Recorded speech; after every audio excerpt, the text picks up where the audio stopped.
Everything that is in front of you is all St. Supéry. Property lines go along these ridges, but all the grapes you see is all part of Dollarhide Ranch.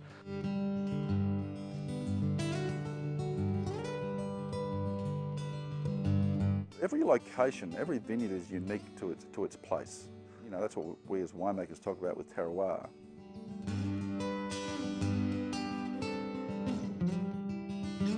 This ranch was purchased by the Scholz in the early 80s. And before that, there was no grapes out here. It was purely a cattle operation in sheep. When they came into Napa, they wanted to buy a piece of property that was large and contiguous. Being in agriculture for 90 years or something, the family is committed to a sustainable, natural, long-term view and create something that could make great wines.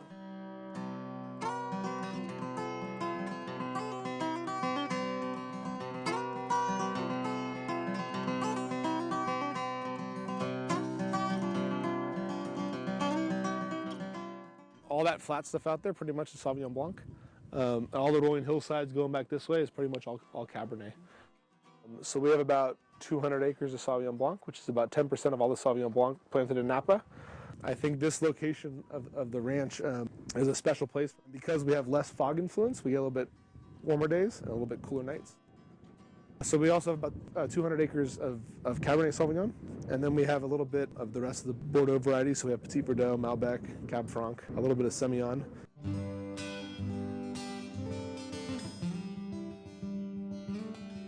And with Sauvignon Blanc, the nature of the variety is that it likes to have a little bit of sunshine so that it can ripen well and express great fruit and approaches.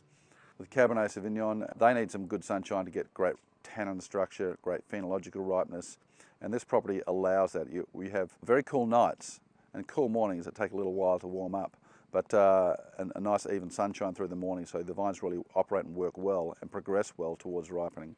And this property here at Dollarhide seems to just doing an excellent job of developing those flavours.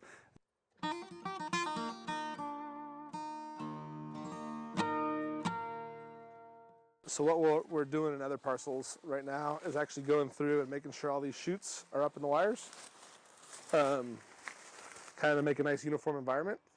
And then the guys are going through and taking off leaves and extra small shoots and stuff to kind of make this fruit zone very uniform and in such a way that the grapes are going to ripen up and have good exposure.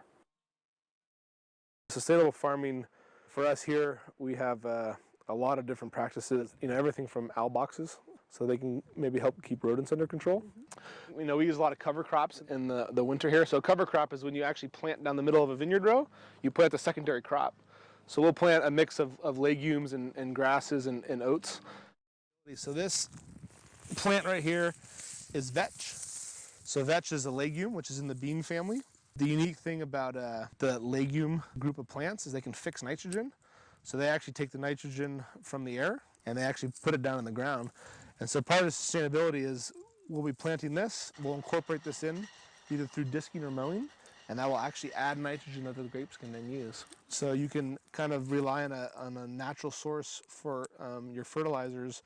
The other thing that cover crops help is they help provide insects like ladybugs a home that they can live in and then move up to the grapes. So they eat other insects. By adding this, you're adding to diversity and biodiversity, which of course is good just to keep kind of things in balance. You're talking about sustainability. I think a big part of it is the whole idea of biodiversity. So making sure that you're not growing just pure grapes and it's not wall-to-wall grapes. So you can see that this ranch, it goes to all these hillsides all around that you're looking. I mean, everything you see is pretty much the ranch. There's 1,000 acres here of undeveloped land that is for nature. So, we have mountain lions and bobcats and bears and bald eagles, ospreys, pretty much any hawk you can name, a lot of different birds. There's a lot of different wildlife out here.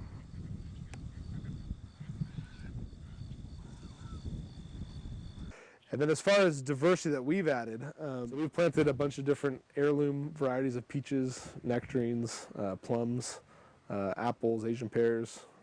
So it's been kind of cool to be able to plant a lot of these different fruit trees that are unique just because they're too fragile to be grown commercially. and to be able to, pick them in the morning and bring them to the local restaurants. I mean, every restaurant that I've ever gone into, the chef is always very eager to get their hands on the fruit.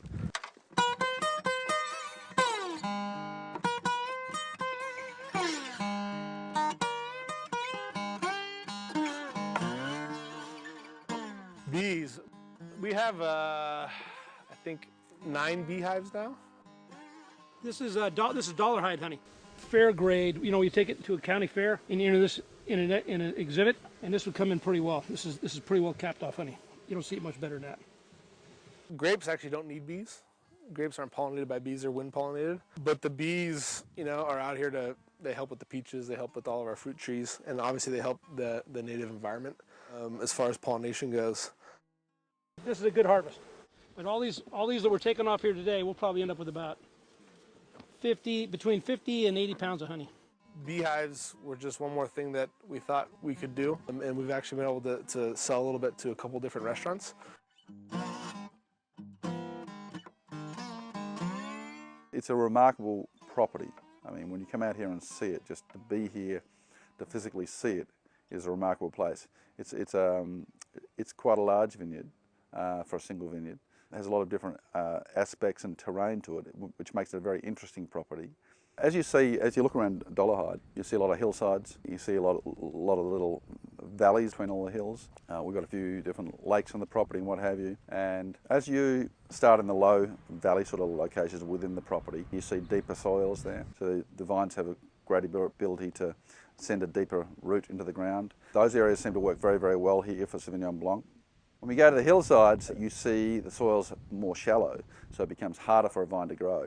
Now, when you put a vine under more pressure, particularly reds like Cabernet, they seem to grow lower yields, of course, but the energy the vine's putting into that fruit tends to be more into less fruit, and you get more intense, better coloured, better structured fruit. As a winemaker, we always love to see people enjoy our wine. The goal is to focus on what we can produce in our vineyards. I mean, St. Supéry is an estate winery. We have phenomenal vineyards. We know the style we're trying to produce. We know that we want to be consistent in that style. We bring our fruit in from the same vineyards, the same plants every year. We are managing in the same fashion. So the best we can do is try to make the best possible wine we believe we can. And hopefully all the people out there that pick up a glass really appreciate it.